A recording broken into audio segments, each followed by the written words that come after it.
Salam sahabat Studi Kristen Channel. Terima kasih sudah mendukung perkembangan channel ini. Tuhan Yesus memberkati kita. Pada video kali ini kita melihat satu perdebatan menarik tentang Sofiatul dan juga Ustadz Juma yang saling baku hantam dan tidak mau menerima satu dengan yang lain dan tidak mau kalah. Ustadz Juma tidak mau kalah, tapi dalam menanggapi sesuatu tanggapan dari Sofiatul, Ustadz Juma tidak berkotek lagi dan dia ngaur dalam menjawab pertanyaan dari Sofiatul. Ini dia videonya berikut ini. Dan tontonan yang dipersembahkan malam ini. Saya ingin tahu dari teman-teman Kristen semua yang ada di sini. Yesus memiliki 12 murid. Ke-12 murid Yesus itu memiliki keturunan secara turun-temurun, mereka masih disebut sebagai keturunan Yakub. Saya ingin tahu dari Anda semua, keturunan daripada ke-12 murid Yesus ini, itu berkumpul di mana sekarang, bermukim di mana mereka, mayoritasnya mereka ini, dan apa agama mereka? Silakan.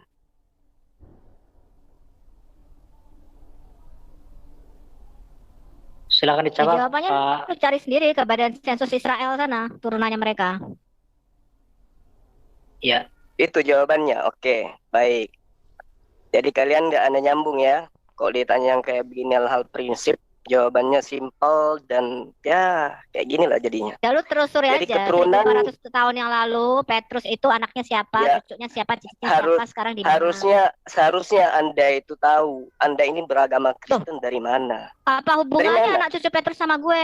Ya, Enggak, sekarang gue tanya, makanya. apa hubungannya? Sekarang gini, apa hubungannya saya hanya cucu ingin Petrus, tahu apakah ada anak keturunan cicit dari ke-12 murid Yesus itu yang datang menjajah di negara ini, ada nggak? Nggak ada kan? Oke, pindah ke datang pertanyaan yang menjajah. lain. Ya, Maksud lo tahu apa? aja sendiri. Pertanyaan selanjutnya. Pertanyaannya tadi apa? Boleh diulang nggak? Aku baru pindah. Pertanyaan selanjutnya. Nggak usah, tadi udah dijawab sama Kaifas. Supianto. Dia Pertanyaan selanjutnya. Nggak usah nangis, Supianto. Ke-12 rasul. Pembenaran diri. Tadi sudah dijawab sama Sofiatul, saya disuruh cari. Oke, nanti saya cari tahu. Pertanyaan saya selanjutnya. Pertanyaannya apa? Karena saya belum dengar, saya narasumber juga. Saya sudah puas dengan jawaban Sofiatul. Oke, bos? Udah puas saya. Dia minta saya mencari kemana keturunan ke-12 murid Yesus. Karena dia tidak mampu untuk menjawab. Dan saya puas Anda itu. bertanya ini, Sudah, stop. Saya yang bertanya. Stop. Saya yang bertanya, jangan ngatur saya. Suka kita kalau jawab. Suka saya dong. Suka kita kalau jawab. Iya, dan Ya, saya kamu menilai. kasih kesempatan dulu. Kamu kasih Pertanyaan kesempatan saya dan menjawab. selanjutnya. Di dalam kitab Kamu kasih Anda. Zulkifli M. Abbas. Zulkifli M. Bertanya, Abbas. loh, Kamu ini kasih waktu saya kesempatan bertanya, dulu, loh. Pas menjawab. Ini Silakan, waktu kita Pak. menjawab. Silakan Pak Kaifas untuk Ini menjawab. waktu saya bertanya. Saya tidak butuh jawaban Anda lagi. Saya sudah Silakan, puas. Pak Kaifas. Saya sudah puas dengan jawaban Sofia. Sorry ya Pak Suma, karena kita kan kepengen lihat ya Islam itu seperti apa gitu loh. Jangan ditunjukkan yang seperti ini. Saya sudah puas dengan jawaban Sofiatul. Stop. Pak Kaifas ingin menambahkan jawaban ya, karena Enggak butuh, saya nggak butuh lagi jawaban. Kan Oke. bukan hanya Pak Suma ya kan. Pertanyaan saya selanjutnya, tolong jangan tunjukkan di-mute. Islam ini agama yang tidak salah gitu loh Pak. Justru Silakan, Pak saya Kaifas. sudah menunjukkan bagaimana saya bijaksana dengan pertanyaan saya. Kalau menunjukkan, Ayo. ya pernah ngomong. Sorry, Bang Zuma, saya harus motong karena gini, kita harus hargai. Jangan di-mute saya dong. Saya jangan di-mute ya. Kayak misalnya Saudara-saudara saya yang lain jadi korban kalian. Ngerasa belum terjawab. Saya bikin co-host, tenang Pak. Gitu. Saya bikin co-host ya. Saya sudah Tadi kan puas si Mas dengan Anggar jawaban belum Sofiatul. puas. Saya nggak butuh lagi jawaban yang lain. Kok maksa sih? Ini Silakan, sisi Pak saya Kaifas. bertanya. Oke, Pertanyaannya pertanyaan apa, saya gitu. selanjutnya. Di Pak dalam Suma. Yohanes 8 pasal 44, di situ Yesus mengatakan, iblislah yang menjadi bapakmu dan kamu ingin melakukan keinginan-keinginan bapakmu. Yang menjadi pertanyaan saya kepada teman-teman Kristen di sini, atas keinginan siapa kalian menyembah anak Maria? Jawab. Silakan Pak Kaifas jawab. Ya, Kami menyembah atas Yesus. keinginan pertanyaannya siapa dulu nih? Duran dulu. Bentar, bentar ya. Pak kayak Oke. Kami menyembah Yesus itu atas keinginan daripada Allah Bapa dengan bimbingan Roh Kudus. Tolong datanya di mana Bapak memerintahkan kalian menyembah anak Maria? Yohanes 13 ayat 6 dikatakan apa? Yohanes 3 ayat 16 dikatakan apa? Karena begitu besar kasih Allah akan dunia ini, sehingga ia mengaruniakan anaknya yang tunggal agar orang yang percaya padanya tidak binasa. Percaya kepadanya atau disuruh menyembah? Ketika kami percaya, otomatis kami menyembah. Berarti yang memerintahkan Anda menyembahnya siapa? Yohanes Jadi bilang 3 Allah Bapa mengatakan. Di mana? Di mana Allah Bapa merintahkan kalian menyembah anak Maria? Di mana? Saya minta data. Yohanes Di 3 dalam ayat Yesaya 66 pasal 23, di situ Pak, Allah Bapa tolong jelas meminta dijawab, dirinya Pak, untuk masih dijawab. disembah. Pak Zulkifli tunjukkan Ya. Islam ini agama tidak salah ya. Jadi kalau Kok dijawab selalu berhenti. di framing si Islam tidak salah? Anda kenapa ketakutan? Saya Tapi membawa data tunjukkan. loh. Yesaya Dengerin orang ngomong. 66 pasal 23, Bapak minta disembah. Mana Yesus dengerin. minta? Makanya dengerin Mana ya Bapak minta jawabannya. Yesus disembah? Mana? Oke, kita Tunjukkan. akan jawab kebingungan Pak Zuma. Silakan. nggak apa-apa, Pak. nggak apa-apa. Ya. Kita ladenin, kita Kamu, ladenin. kamu harus tahu ketika di Yohanes Yesus mengatakan ya kepada orang Farisis, menurut kamu siapakah anak manusia itu? Sang anak manusia yang dimaksud Yesus ini adalah nubuatan di Daniel 7 ayat 9 sampai 14. Kemudian orang Yahudi mengatakan dia adalah anak Daud atau keturunan Daud. Dan Yesus mengatakan kalau dia adalah anaknya si Daud, kenapa Daud dalam bimbingan Roh Kudus mengatakan Mesias adalah tuannya? Dia mengutip Mazmur 110 ayat 1. Lalu siapakah Mesias yang disebut tuannya Daud ini, yang sekaligus anak atau keturunan Daud? Ya, kamu harus tahu Mazmur 2. Mazmur 2 itu nubuatan mengenai kedatangan Mesias, di mana Mesias itu dilahirkan atau diperanakan. Dan di mana sang Mesias ini dia ketika menjadi manusia, dia sah kekuasaannya atas surga dan bumi. Ya, Mazmur 2 kamu baca bahwa kamu harus menyembah atau sujud mencium kepada sang anak. Siapakah sang anak ini? Kamu lihat di Daniel 7 ayat 9 sampai 14. Di mana kepada sang Di mana anak dalilnya manusia yang nyembah datang sang dalam anak? Di mana? awan-awan ini, Di mana perintahnya nyembah kamu sang baca anak? Di mana? Daniel 7 ayat 9 sampai 14 ya. Kamu baca. Kamu pernah baca The Two Powers in Heaven enggak? Ya, pernah baca Allah yang zohir dan batin enggak? Enggak, Pernah baca enggak Allah usah yang zohir dan ngikut batin kemana-mana. Tunjukkan aja jawabannya. Allah Di bukan mana zohir dan perintahnya? Di Allah mana bukan zohir perintahnya? dan batin. Di mana perintahnya nyembah anak? Aku Tunjukkan sudah bilang. dalilnya. Mana? Daniel 7 ayat 9 sampai 14. Coba Di siapa mana yang di bisa situ? screen?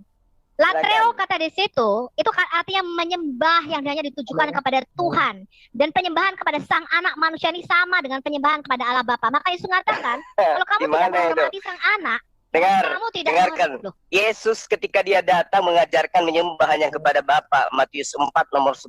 Mbak, Di dalam Mbak, Wahyu Yesus 19 mengatakan pasal menyembah 10. kepada Allah Matius yang 4 esa. pasal 10 itu sangat jelas ya. Di mana-mana Yesus mengajarkan menyembah hanya kepada Bapa. Keinginan Justru- menyembah kepada Yesus anak Maria itu di mana dalilnya?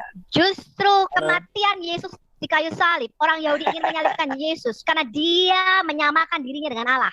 Sedangkan di dalam Quran itu nggak jelas kenapa Yesus disalib. Lari ke Al-Quran, Di Sofi. di dalam Baca Al-Fatihah aja kalau nggak Gua- bisa. gua- gua- Baca apa? Al-Quran. Matius Oh, 10 ya. pasal 34 sampai 36. Yesus mengajarkan menyembah hanya kepada Allah. Cuma Mana Yesus mengajarkan menyembah kepada dirinya? Mana? Tunjuk. Daniel 7 ayat 9 sampai 14 aja kamu nggak tahu. Daniel. Yesus bukan ajaran Yesus Daniel yang Keluar saya bilang. Yesus Ajaran mengatakan Yesus dialah mengajarkan anak menyembah manusia kepada yang dirinya ada di mana? Daniel 7 Ayo. ayat 9 sampai 14 ya. Ada. Benar. Yesus mengatakan dialah tuannya Daud ya atau Adonai-nya Daud. Ya, siapakah Salome. keturunan anak Daud ini yang sekaligus tuannya Daud? Yesus mengatakan dialah Allah. Tunjukkan Dialah Allah. keinginan siapa Baca. kalian menyembah anak Maria, itu yang saya tanya. Keluaran Bukan keinginan 23 siapa-siapa. ayat Ya, 20. itu sudah dinubuatkan bahwa Yesus akan disembah oleh seluruh bangsa. Semua lutut akan bertelut dan semua lidah akan mengaku bahwa Yesus adalah Tuhan bagi kemuliaan Allah Bapa.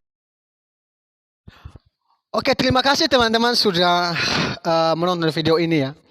Saya punya tanggapan tentang Ustadz Juma yang mengatakan bahwa di mana 12 murid Tuhan Yesus. Di mana keturunan 12 murid Tuhan Yesus? Kalau kita secara sejarah ya, kalau kita melihat bahwa di mana 12 keturunan rasul itu, ternyata saya lihat itu tidak perlu harus kita pertanyakan. Itu pertanyaan yang tidak berbobot dan tidak masuk akal menurut saya ya. Yang perlu dibahas sebenarnya dalam hal ini bahwa kenapa itu Allah dan Yesus itu bisa datang ke dalam dunia ini. Itu tujuannya. Kalau dibahas ke-12 murid Tuhan Yesus itu tidak ada gunanya sebenarnya. Yang perlu kita harus bahas adalah kenapa itu Allah menjelma menjadi manusia. Untuk apa tujuannya?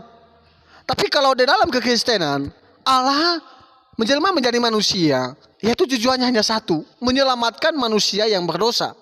Karena manusia penuh dengan dosa dan tidak bisa menyelamatkan diri sendiri dari dosa.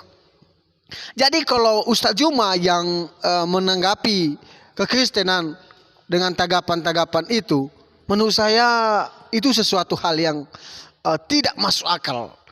Ya kan? Ngawur semuanya. Dan pada akhirnya pun Ustadz Juma tidak bisa juga mempertanggungjawabkan apa yang dia pertanyakan. Ya kan? Dia hanya pandai dalam berkata-kata untuk membalikan fakta. Ya kan? Kan itulah yang terjadi pada Ustadz Juma. Dia bisa pandai dalam membalikan fakta. Dia belum paham sebenarnya kekristenan itu seperti apa. Jadi dalam hal ini, ya kan, saya mau tanggapi bahwa memang kekristenan hanya satu tujuan hidupnya, yaitu percaya pada Yesus, engkau akan selamat. Kalau kau nggak percaya sama Yesus, lu akan binasa. Itu aja. Karena Yesus berkata, barang siapa percaya kepadaku dan dia akan diselamatkan. Itu tujuannya. Selain itu nggak ada lagi tujuan Yesus selain untuk menyelamatkan manusia. Karena natur manusia sudah berdosa. Karena tidak ada manusia untuk bermegah pada dirinya sendiri. Jadi Ustadz Juma, kalau dalam menanggapi kekristenan perlu belajar dulu secara pribadi dari para teolog-teolog ya yang mempelajari tentang kekristenan. Jadi kalau Ustadz Juma menanggapi bahwa di mana 12 murid itu keturunannya di mana? Aduh, itu sesuatu hal yang pertanyaan yang ngawur dan tidak masuk akal. Kalau engkau mempertanyakan itu tidak ada masuk akalnya sedikit pun. Ya kan? Itu pertanyaan yang konyol menurut saya. Jadi yang perlu dibahas dalam kekristenan sebenarnya, dalam perdebatan kekristenan sebenarnya hanya satu yang membedakan kita, bahwa Allahmu ya Allahmu dan Allahku juga Allahku, gitu kan gitu. Ada mengatakan bahwa ya agamamu lah agamamu dan agamaku lah agamaku. Untuk apa kita mau mengganggu kepercayaan orang lain seperti Ustadz Juma yang mengganggu kepercayaan orang lain dan pada akhirnya pun dia tidak berkotek lagi ketika Sofiatul menanggapi tanggapan dari Ustadz Juma. Ustadz Juma hanya berkuar-kuar saja, tidak punya dasar yang kuat dalam menanggapi kekristenan. Jadi marilah untuk kita saling menghargai, saling untuk berdamai di dalam kekristenan. Karena kekristenan bukan cari musuh. Dalam kekristenan itu mencari kedamaian, kesejahteraan. Ya kan? Itu yang perlu.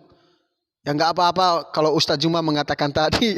Ini aduh, bilang-bilang bahwa kekristenan itu konyol. Bukannya Ustadz Juma sendiri yang konyol ya.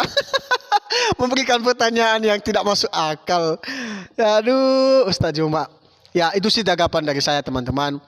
Semoga video ini memberkati kita dan mencerdaskan kita, memberikan kita pemahaman yang benar tentang kekristenan. Ya, itu sih tanggapan dari saya, teman-teman. Jangan lupa untuk di-subscribe, komen, dan share video ini. Tuhan Yesus memberkati kita sekalian. Sampai jumpa di video berikutnya. Bye-bye.